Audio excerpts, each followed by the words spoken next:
Bonjour et bienvenue. Je m'appelle Sophie Lemaître et avec le podcast Sophie au pays des possibles, je vous emmène à la rencontre de femmes et d'hommes aux parcours et horizons différents. Leur point commun ? Combattre la corruption et l'évasion fiscale pour un monde meilleur, plus juste et plus éthique. Parce qu'il ne s'agit pas uniquement de rêver d'un autre monde et parce qu'il est possible de changer les choses, rejoignez-moi au pays des possibles. Aujourd'hui, il est question de la traque des biens mal acquis par des hommes d'affaires et des hauts fonctionnaires proches du régime russe. Le 24 février 2022, on se réveillait en apprenant l'invasion de l'Ukraine par la Russie.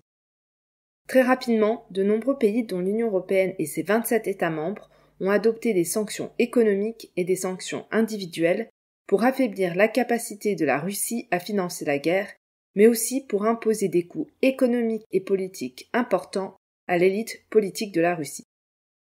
1158 personnes et 98 entités sont désormais sur la liste noire de l'Union européenne et font l'objet d'un gel de leurs avoirs.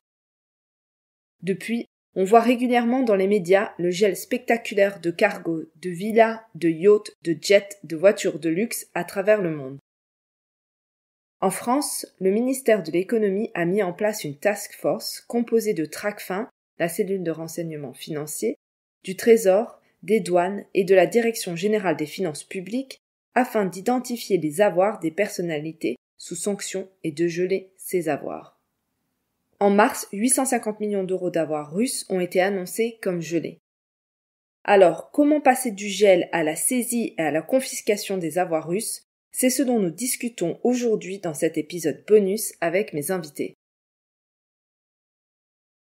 Bonjour Sarah Brimboeuf, bonjour Patrick Lefat, merci d'avoir accepté mon invitation. On a d'ailleurs eu le plaisir d'entendre Sarah dans l'épisode 1 du podcast et donc c'est un plaisir de te retrouver, surtout que ce mois-ci on fête les 1 an du podcast. Donc c'est du coup très chouette de faire cet anniversaire avec toi. Sans plus attendre, est-ce que vous pourriez vous présenter ? Bonjour Sophie, je suis Sarah Brimboeuf, responsable du plaidoyer flux financiers illicites au sein de la section française de Transparency International. Bonjour Sophie, je suis Patrick Lefat, je suis le président de Transparency International France, qui est une section du mouvement de Transparency International depuis septembre 2020. Merci beaucoup. Je tenais à avoir cet échange avec vous aujourd'hui dans le podcast parce que j'ai vu que le 20 mai, vous avez déposé plainte contre X auprès du parquet national financier pour blanchiment, non-justification de ressources, recel et complicité de ces 3 infractions. Alors, cette plainte vise les conditions dans lesquelles des oligarques russes ont constitué un important patrimoine en France. À ma connaissance, cette plainte est unique au monde. Pourquoi avoir déposé plainte et comment cette plainte pourrait permettre de lutter contre la corruption ? Alors, merci pour cette question, Sophie. En quelques mots, et je laisserai ensuite Patrick développer, on a eu la même stupeur lorsque nous avons appris, comme le reste du monde, l'invasion de l'Ukraine par la Russie. Puis, nous avons suivi les informations dans la presse, dans les médias, comme tout le monde, et nous avons suivi les liens qui étaient faits de plus en plus par les journalistes, par les experts, entre la corruption et le régime en place. Et puis, nous avons également entendu les propos de nombreux chefs d'État européens et autres, notamment celui de Bruno Le Maire, ministre de l'économie française, qui souhaitait non seulement geler les avoirs des oligarques et des proches du régime russe, mais également les saisir, ce qui signifie ouvrir une enquête. Et nous avons attendu l'ouverture de cette enquête, et aujourd'hui, nous n'avons toujours pas d'informations sur l'ouverture d'une telle enquête. Et donc, nous avons décidé, en nous basant sur des sources ouvertes, de déposer notre propre plainte pour pouvoir lancer, sans dire forcer, mais lancer cette ouverture d'une enquête en France et pourquoi pas d'une instruction. C'était donc cette plainte contre X, elle visait en fait à dénoncer le système de capture de l'État russe et de ses richesses par un petit nombre qui sont autour du président de la Fédération de Russie. Et nous sommes en fait fondés sur une expérience qui est assez ancienne, puisque la première plainte que nous ayons déposée au titre de ce qu'on appelle maintenant les biens mal acquis remonte à 2008. Et c'était une plainte qui visait des hauts dignitaires du Gabon, de la Guinée équatoriale et du Congo-Brazzaville. Donc on a cette expérience, on est habilité à défendre dans les procès les droits de partie civile. C'est un agrément qui nous vient du ministère de la Justice et qui est renouvelé régulièrement. Et donc c'est fort de cette expérience Et parce que nous avions à notre disposition des outils qui étaient récemment ouverts, qui sont le registre des bénéficiaires effectifs en France et le registre du cadastre, eh bien, il nous a semblé qu'il était inévitable de mettre notre expérience et notre pratique au service d'une cause qui est celle de la dénonciation d'un système de corruption qui est en fait au cœur de la manière dont le système russe se finance. Et donc c'est cela que nous avons voulu dénoncer.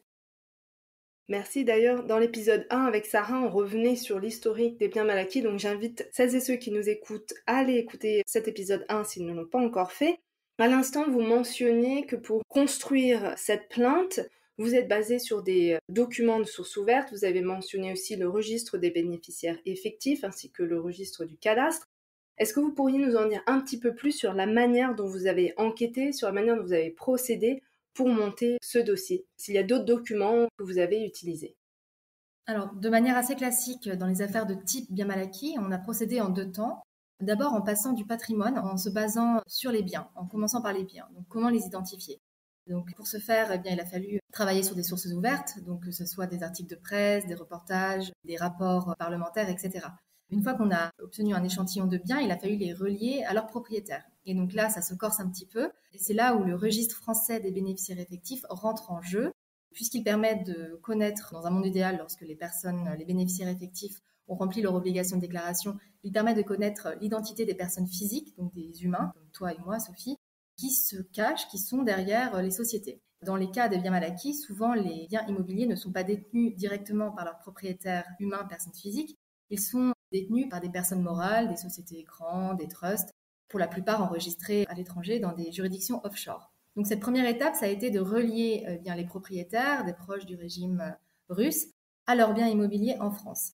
Il a fallu ensuite, dans un deuxième temps, remonter l'origine de la richesse, donc se poser la question de l'origine des ressources financières, de l'argent qui ont permis d'acquérir ces biens.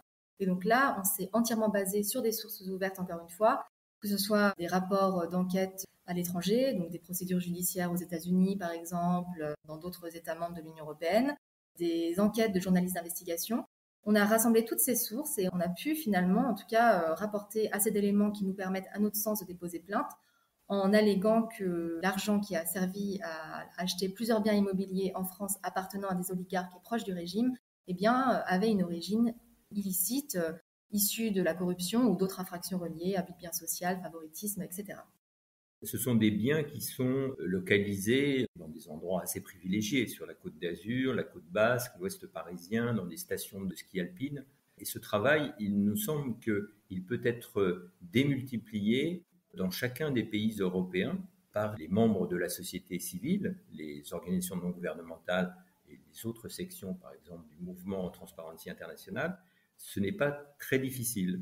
Et nous espérons que nous allons pouvoir faire école et surtout que ceci fera découvrir la nécessité de tirer les conséquences de ce qui s'est passé au niveau de chacun de nos pays, c'est-à-dire que des oligarques, des proches du pouvoir, ont pu cacher des avoirs de manière illicite avec parfois la complaisance, parfois aussi l'absence de jugeote, d'intermédiaires qui sont des banques, des agents immobiliers, des notaires, donc plus généralement un certain nombre d'acteurs.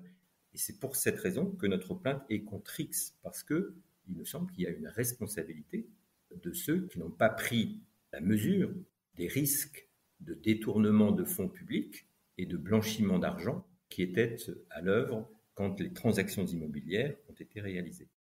Et justement, est-ce que vous pourriez nous en dire un peu plus? Effectivement, j'ai vu que votre plainte ne visait pas que des oligarques, mais aussi ces intermédiaires dont vous avez parlé, des banques, des notaires, je pense, et aussi des agents immobiliers. Est-ce que vous pourriez nous dire un peu plus pourquoi les avoir inclus dans votre plainte et quel rôle ils ont pu jouer?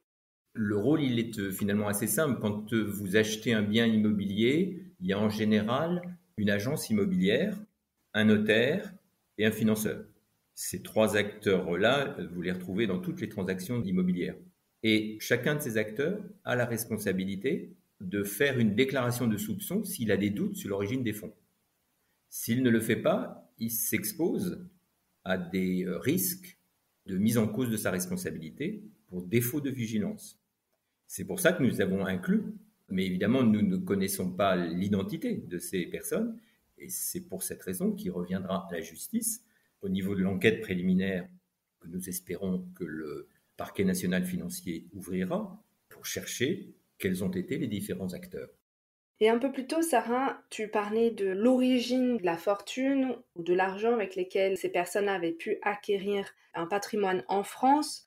Lorsque l'on regarde l'histoire de la Russie et les liens entre le pouvoir politique et les oligarques, le côté licite-illicite semble se fondre. En anglais, on parle d'ailleurs de state capture. Je ne crois pas qu'on ait une terminologie équivalente en français. Mais comment est-ce qu'on peut déterminer d'où vient cet argent et savoir est-ce qu'on peut déterminer que cet argent est de l'argent sale quand les liens et la ligne entre le licite et l'illicite est si floue? C'est extrêmement complexe en effet de déterminer cette limite et d'autant plus lorsque ces faits se passent à l'étranger. On parle d'un système d'État et pas de faits isolés. C'est extrêmement complexe, mais nous avons souhaité également dans cette plainte nous fonder sur des nouveaux outils qui sont assez récents, qui existent en France depuis une petite dizaine d'années, tels que la présomption de blanchiment par exemple, qui permet de dépasser certains de ces obstacles. Lorsque par exemple les enquêteurs ou les organisations plaignantes comme Transparency International France dans cette plainte se heurtent à des schémas de financement extrêmement complexes, donc des sociétés empilées les unes sur les autres avec des trusts, des ramifications dans des multiples juridictions et territoires offshore.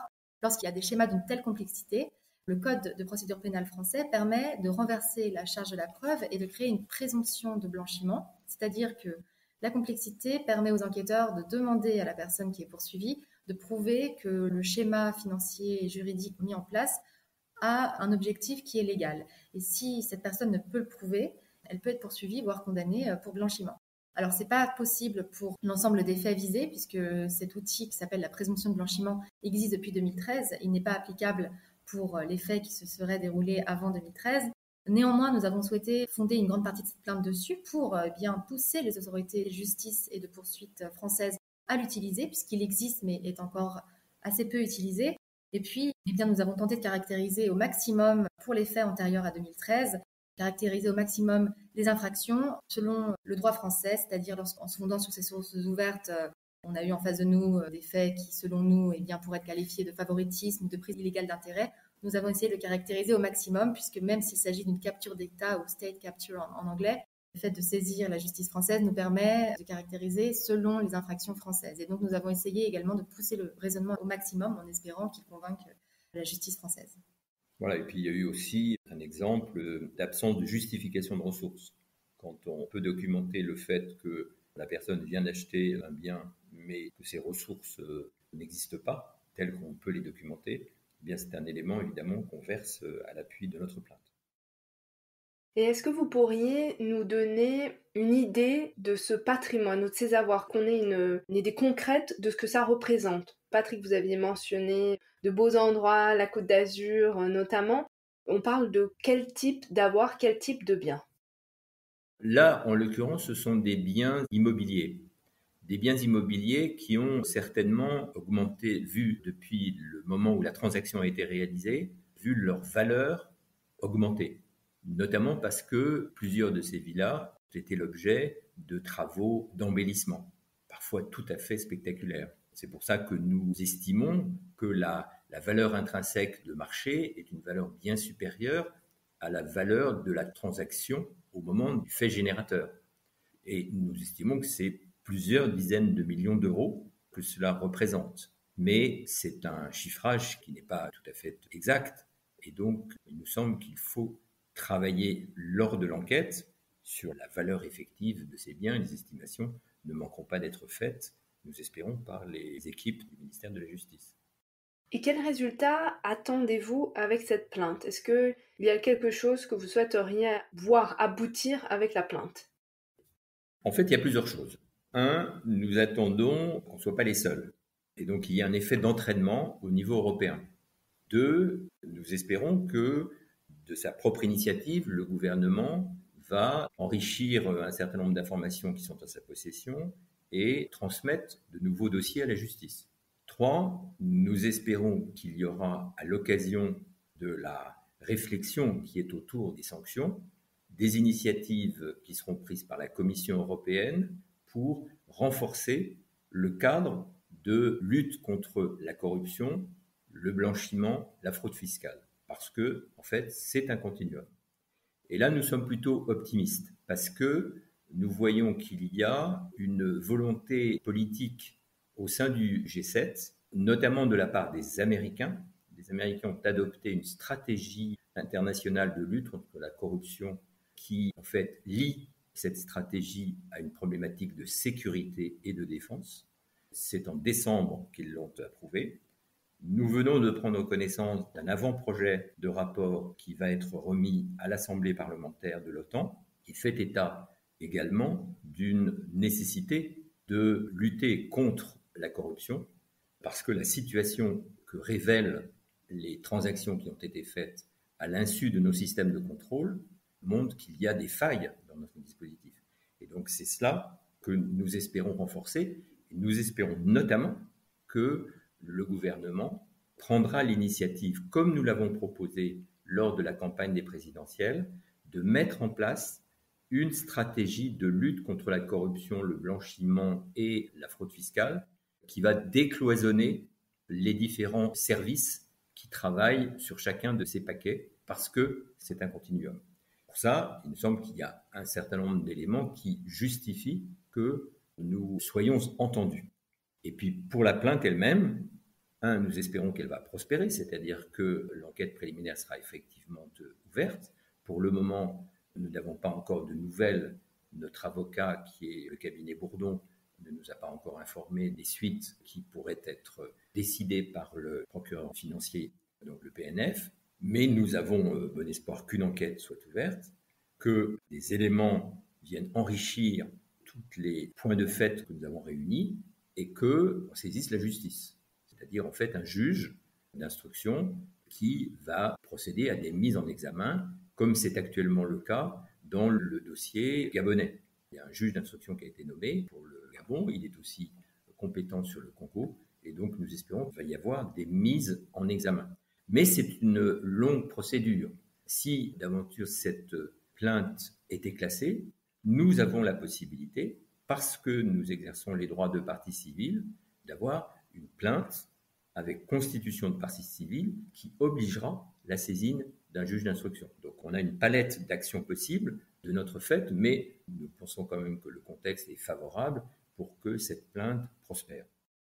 Pour terminer, nous avons également pour objectif de démontrer que la saisie puis la confiscation est possible en respectant les principes d'état de droit, les droits fondamentaux, les droits de la défense. Puisqu'aujourd'hui, dans ce contexte de guerre en Ukraine, on a entendu beaucoup de propositions par des hommes politiques en France, mais également surtout même à l'étranger, au Royaume-Uni par exemple, proposant de confisquer les biens gelés, proposant des innovations, des solutions toutes plus innovantes les unes que les autres. Parfois, il faut faire attention à ce que ces solutions, ces confiscations ne se fassent pas avec les mêmes outils que ceux qui sont utilisés dans les autocratures et les dictatures que l'on dénonce. Et en utilisant le canal de la procédure pénale, avec toutes les garanties pour la défense qui existent aujourd'hui en France, nous voulons aussi prouver que nous pouvons confisquer et sanctionner ces faits de corruption que nous dénonçons dans le respect de l'état de droit et en permettant aux personnes visées et poursuivies de pouvoir se défendre. Donc c'est un objectif de cette plainte également. Merci beaucoup, c'était très clair. Et d'ailleurs, pour ton dernier point sur la créativité aux différentes solutions qu'on propose, il me semble qu'au Royaume-Uni, il est proposé de confisquer les biens qui avaient été gelés pour qu'ils soient utilisés pour accueillir les réfugiés ukrainiens. Et donc, ça avait généré un certain nombre de débats au Royaume-Uni sur cette question. Mais oui, mais les droits de la défense, il faut respecter, on est un état de droit, etc. Ça me permet de faire le lien, ce que tu disais aussi, avec ce qu'on entend. Donc, depuis l'invasion de l'Ukraine par la Russie, on a un certain nombre d'États qui ont adopté différentes sanctions contre des proches du Kremlin. On parle de gel, là on parlait de saisie et confiscation. Parfois, ces termes sont mélangés dans la presse. Est-ce que, Sarah, tu pourrais rappeler la distinction entre ces différents termes ? Alors, il ne faut absolument pas confondre le gel et la saisie, et encore moins la confiscation, puisque le gel, en fait, il s'agit d'une mesure administrative, une sanction politique qui est prise par l'exécutif, que ce soit au niveau européen ou au niveau français, et qui vise à sanctionner une situation donnée, donc l'invasion en l'espèce de l'Ukraine par la Russie. Ces mesures n'ont pas vocation à durer dans le temps, et une fois que la situation qui a entraîné les mesures de sanction, les mesures de gel a cessé, eh bien, ces mesures sont levées. À l'inverse, la saisie, eh bien, elle s'inscrit dans un contexte très particulier, celui de la procédure pénale. Il faut qu'il y ait une enquête qui soit ouverte, c'est-à-dire qu'il faut qu'il y ait des suspicions d'illicéité concernant les faits qui gravitent autour d'une situation donnée, donc par exemple l'origine des ressources qui ont permis d'acquérir certains biens. Et la saisie, c'est un acte qui est effectué par un juge. Ça peut être une saisie à visée probatoire, donc on vise à sécuriser certains objets, certains biens pour pouvoir s'assurer que la preuve ne disparaisse pas. Donc c'est le cas par exemple dans des dossiers de droit pénal général, l'arme du crime, des stupéfiants qui auraient été saisis. La saisie peut être également à visée confiscatoire, c'est-à-dire s'assurer que le bien ne disparaisse pas pour que, si jamais il y a une confiscation, une sanction, une condamnation, eh bien on puisse confisquer. Lorsqu'on confond le gel et la saisie, on confond surtout le gel et la saisie à visée confiscatoire. Et enfin, la confiscation, eh bien, en France, c'est lorsqu'il y a eu une condamnation, une sanction par un juge, on prive la personne condamnée de son droit de propriété. Donc il ne faut absolument pas confondre ces trois notions, puisque le gel, voilà, sanction politique, administrative, la saisie, on est dans le domaine du droit pénal. Merci beaucoup pour le rappel, parce que c'est vrai que si on se trompe, ça amène beaucoup de confusion. Donc merci, c'était très clair, ça me permet de bien voir la différence entre ces trois termes.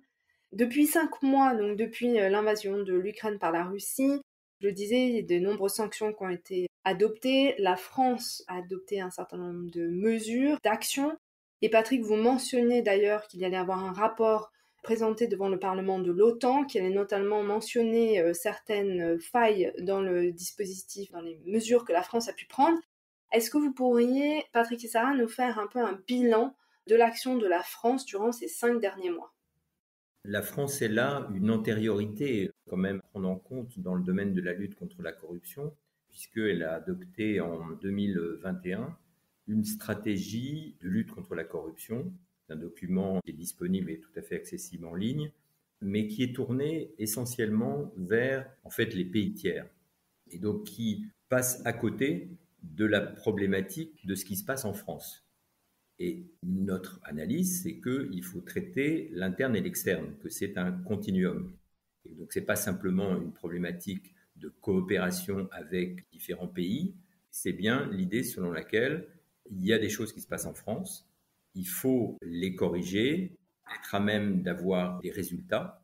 Et ça, c'est évidemment un point qu'on doit mettre en évidence dans le renforcement de la stratégie française. La France a fait aussi, au cours des 5 derniers mois, des saisies de navires. Elle a transmis apparemment au moins une plainte au parquet national financier, d'après ce que nous savons. Le reste, nous ne le savons pas. Nous pensons que la France a été très active dans les enceintes européennes pour pouvoir agir de concert avec ses partenaires dans la lutte contre la corruption et le blanchiment, mais en réalité, nous n'en savons pas plus. Concernant les avancées, en tout cas ce qui a été fait depuis 5 mois, notre constat, c'est que les autorités françaises s'appuient sur un cadre qui est existant, donc le cadre de la lutte anti-blanchiment en majorité, qui ne cesse d'être amélioré au gré des révisions des différentes directives de lutte anti-blanchiment européennes. Et puis finalement, le constat, c'est que le cadre existant n'est pas si mal. Évidemment, il y a des lacunes et des failles qui sont en train d'être corrigées. Il y a une 6e directive anti-blanchiment qui est en train d'être examinée par le Parlement européen à l'instant où nous parlons.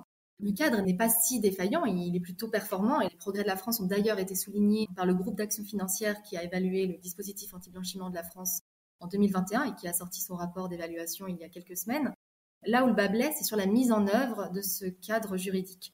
On manque de moyens dans la justice, on manque de moyens dans les autorités d'enquête, dans la police qui enquête sur les délits économiques et financiers.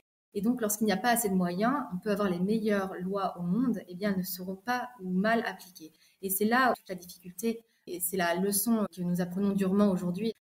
Bercy a monté rapidement une task force spéciale pour identifier les avoirs des proches du régime de Poutine, avec des chiffres qui sont un bilan assez maigre, malgré le fait de dédier à cette task force plusieurs dizaines d'agents.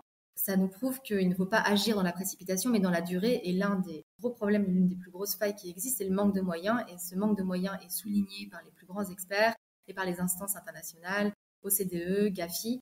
Donc, à notre sens, la prochaine étape, c'est vraiment de corriger cela. Et pour cela, il nous faut une véritable volonté politique. Donc, on l'attend aujourd'hui encore. Alors, il y aura aussi peut-être des éléments qui pourraient être assez facilement corrigés. Ces vides ont été mis en évidence dans un rapport tout récent de Transparency International qui s'appelle Up to the Task, qui a comparé les mérites respectifs des différents pays membres du G7, moins le Japon, plus l'Australie et les Pays-Bas. Donc, il y a 8 pays qui ont été dans le parangonnage qui a été fait. Et s'agissant de la France, elle est effectivement notée de manière positive s'agissant du registre des bénéficiaires effectifs. Mais on pointe du doigt le fait que c'est très difficile quand on a affaire à un trust ou ce qu'on appelle en France une fiducie pour obtenir les informations sur ceux qui sont membres de ce trust ou de cette fiducie. Deuxièmement, les Allemands ont des dispositions qui obligent les sociétés étrangères à donner les informations sur les transactions immobilières. Donc, quand on a une SCI, s'il y a une société étrangère, en réalité, en France, on ne pourra pas le savoir. En Allemagne, on le sait. Donc, il faut essayer de combler les trous dans la raquette. Et il faut aussi faire en sorte que cette action soit une action collective, c'est-à-dire qu'on fasse circuler le plus rapidement possible l'information, qu'il y ait des commissions rogatoires qui puissent être lancées et qu'on soit aussi exigeant dans le travail qui a été fait contre les paradis fiscaux vis-à-vis de ce qui sont aussi des paradis judiciaires. Quand le système russe est un système qui est allé à un degré de sophistication extrême au point que dans ce rapport qu'on évoquait tout à l'heure, le rapport de l'OTAN, il y a un mécanisme qui a été mis à jour qui prévoit en fait une succession de sociétés écrans pour un violoncelliste célèbre qui, semble-t-il, serait le pourvoyeur d'opérations de blanchiment en très grand volume, plusieurs dizaines de milliards de dollars. Derrière les montages, on a 70 sociétés écrans successives. Donc ça veut bien dire qu'on a un enjeu qui est de nature équivalente vis-à-vis de ces paradis judiciaires. Et donc il est très important de se mobiliser pour pouvoir obtenir une collaboration effective. Sinon, comme on l'a fait, on devra blacklister les pays qui ne collaborent pas pour la communication des informations essentielles. Merci. Alors si maintenant on fait un petit exercice de projection, on se projette dans le futur, dans l'après. Depuis quelques semaines, on voit qu'il y a des appels, notamment du président de l'Ukraine, pour que les avoirs russes qui seraient confisqués soient placés dans un fonds qui pourrait ensuite servir à la reconstruction de l'Ukraine. J'aimerais bien savoir ce que vous en pensez et si vous voyez d'autres mécanismes, enfin qu'est-ce qu'on pourrait imaginer d'autre pour l'après et pour reconstruire l'Ukraine. En effet, on a entendu, il y a beaucoup de propositions sur utiliser bien les avoirs confisqués pour reconstruire l'Ukraine, pour l'après, lorsqu'on sera revenu en période de paix. Je pense que toutes ces options, elles méritent d'être discutées. Il faut qu'il y ait un débat avec l'Ukraine, mais également les pays qui ont hébergé les avoirs dont on parle. Et puis, si on se projette encore plus, je pense qu'il faut, au-delà de l'allocation des fonds Ukraine aux populations russes, puisque certes, une partie de la population est victime également de ces agissements, et c'est un autre débat, et moi, je ne rentrerai pas aujourd'hui dans celui-ci, mais je pense qu'il faudra faire attention lorsqu'il s'agira de reconstruire l'Ukraine avec les avoirs des oligarques ou avec d'autres fonds. On parlera de sommes d'argent phénoménales. Et à somme d'argent phénoménale, c'est un problème vieux comme le monde, mais il y a toujours un risque de corruption, de détournement de ces fonds. Et il faudra faire très attention qu'on ne reconstruise pas avec de l'argent qui serait détourné, mais qu'on s'impose la plus grande transparence, la plus grande redevabilité, en associant au maximum finalement la société civile. Il y a plusieurs options et je pense qu'elles seront discutées en temps utile, la création d'un fonds ou alors passer par une banque de développement ou encore par des programmes onusiens. Je pense que toutes ces options méritent d'être discutées, mais il faudra laisser la place, pas seulement aux États, mais également aux organisations de la société civile et à leurs représentants, également aux représentants des victimes, puisqu'il y en aura probablement dans les deux camps, qu'il y ait tout ce forum, cet espace de discussion avec le maximum de garanties en termes de transparence et de redevabilité. Voilà, mais le sujet obligera sans doute, si on veut aller dans le sens souhaité par le président Zelensky, de modifier la loi, puisqu'on a une loi qui a été adoptée le 4 août 2021, et je pense que Sarah vous en a parlé dans le précédent podcast, qui vise les biens mal acquis à condition qu'il y ait une autorité publique qui ait prêté la main au détournement de fonds, et la condition, c'est que les biens qui ont été confisqués soient mis à disposition des populations des pays qui ont été spoliés. Donc, a priori, s'il s'agit de l'argent russe, la loi ne nous permettrait que de les restituer à la société civile russe. Mais si on veut aller plus loin, et c'est tout à fait légitime que ce soit un élément du futur plan de financement de la reconstruction de l'Ukraine, il faudra sans doute modifier la loi. Merci beaucoup. Et pour terminer l'épisode, si vous aviez un vœu, quel serait-il ? Le vœu principal pour moi, c'est qu'on aille vite dans l'instruction de notre plainte et qu'un juge d'instruction soit rapidement désigné pour essayer de montrer que dans l'urgence, on est capable d'aller vite dans le respect de la règle de droit.